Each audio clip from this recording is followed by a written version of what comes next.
Perhaps the greatest thing that we've ever been given is the gift of imagination. And today I have several books that challenged my imagination, that pushed me, that forced me to think of things in different ways. And yeah, we're here to talk about perhaps my favorite books that really redefined the way I saw the world and really redefined the way I saw things. And throughout the course of the use of my imagination showed me something about the world. So this is the list of books. I always reveal it at the beginning. I don't like to, keep things hidden. But first thing we have is Fictions by Borges. If you haven't read Fictions by Borges, then you are in for something very special. Um, Easily defined, it's a book about books. I oversimplified it too much. Essentially, what Borges likes to write about is he likes to create a world through his writing that generally focuses around, or at least his best works focus around fictional works inside a fictional universe that kind of craft the narrative and give the world an air of this dreamlike state that you are just peering into another existence, you're peering into another world, and kind of bringing into question the dreamlike nature that is life and our perception and all sorts of ideas such as this. The first story in this set of stories, ficciones or fictions, I forgot to say that you'll see it in two different forms. You'll either see it translated as fictions or ficciones, and just whatever it says on the title, just pick it up if it says one of those two things. But the first story is about this encyclopedia article from a fictional encyclopedia. Maybe it's a real encyclopedia. I didn't look it up, but it's a fictional article about a fictional book about a fictional civilization that was so good with their imagination that they could manifest purely through thought, and they could create life just through the simple idea. And it's just it really challenges you, and it really challenges the way that you view the world. And another such idea that he really puts into question is the idea of labyrinths, the idea of unfolding, and how our decisions actively change the world in which we exist, and how each of us kind of create our own experience through the labyrinth that is life. And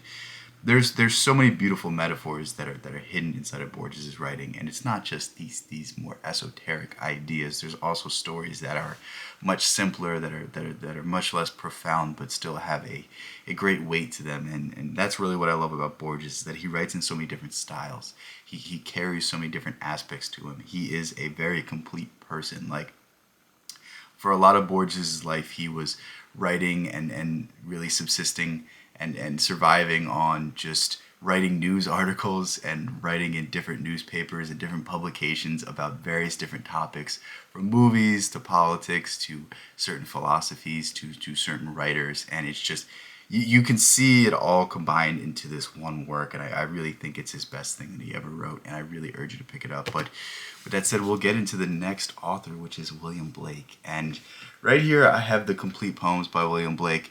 The essentials to William Blake, you can either just start with his small poems, that's probably where I would say to start with, or you could just read The Marriage of Heaven and Hell, which I think is his best work.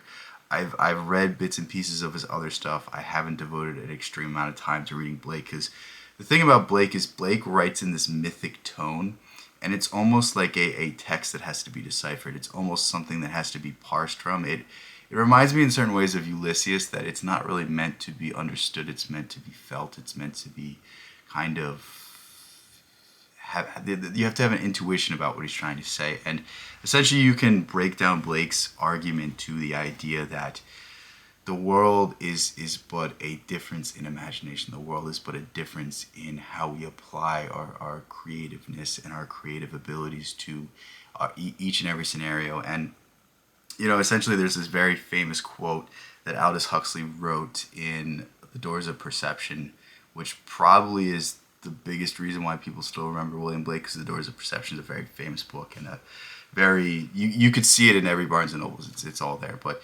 basically the quote goes, if man saw the world as it truly were, with the doors of perception cleansed, then he would see the world as it is, infinite. And it continues to say, more or less, I'm paraphrasing. I wish I knew the quote better, because it would sound a lot better. And then the next part of the quote is, but man only sees the world through the chinks in his armor. And really what Blake is saying is that We view the world in one preconceived way. But when we see the world unbounded, then we allow the imagination to fill the gaps. Think about a problem.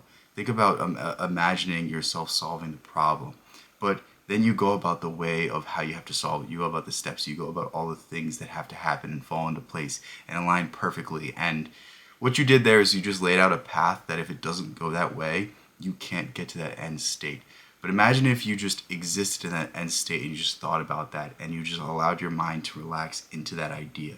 And essentially what you're doing with this is you're using your intuition, you're using your creativity. And this is really how Blake saw the world being reborn. And you can read about this through Jerusalem or various other works that he wrote. But again, just stick with the marriage of heaven and hell. Very simplified, very short, and you get the most bang for your buck with him. And yeah, with that said, we'll on to the next one.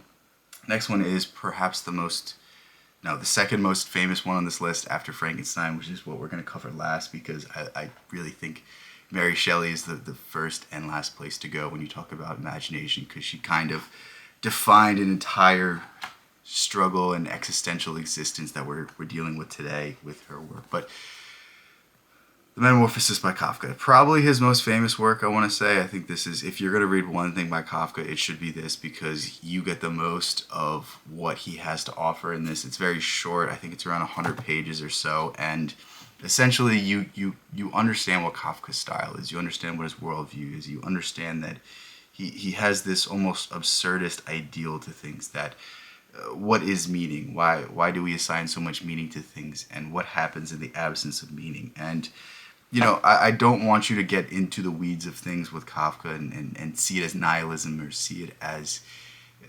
pessimism or any sorts of things, because I need you to understand that there's a very famous story of Kafka writing well into the night and his neighbors complaining about him laughing hysterically. So just understand that Kafka had a very dark sense of humor when he wrote all these things, but essentially the story is about a man who's a traveling salesman who's providing for his family, who then becomes a human beetle hybrid, and essentially the rest of the story is about how they come to grips with taking care of him now that he's no longer a provider. And do people love us, or do they love us for what we do to them? And what does it do to the psychology of the people taking care of a person that has lost their capabilities?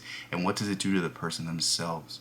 They look at themselves as a complete weird sort of being and a creature that is only a burden. And there's all these beautiful ideas that are being played upon in this work, but there's also the horrific reality of what is going on in terms of the story. So it's both a great allegory and a great horror tale, and perhaps that's Kafka at his finest. And I think this is up there with my favorite stories from him. It's up there with The Trial, but this story just forces you to use your imagination far, far more. And yeah, with that said, I think I sung the praises of Kafka enough. And I mean, we could go all day about Kafka. He's just tremendous. But with that said, we'll get into perhaps my new favorite author in terms of using my imagination, forcing me to use my imagination. I picked up this book yesterday, didn't know what to expect, read The Call of Cthulhu. I think that's how you say it. It sounds eerie even saying it, but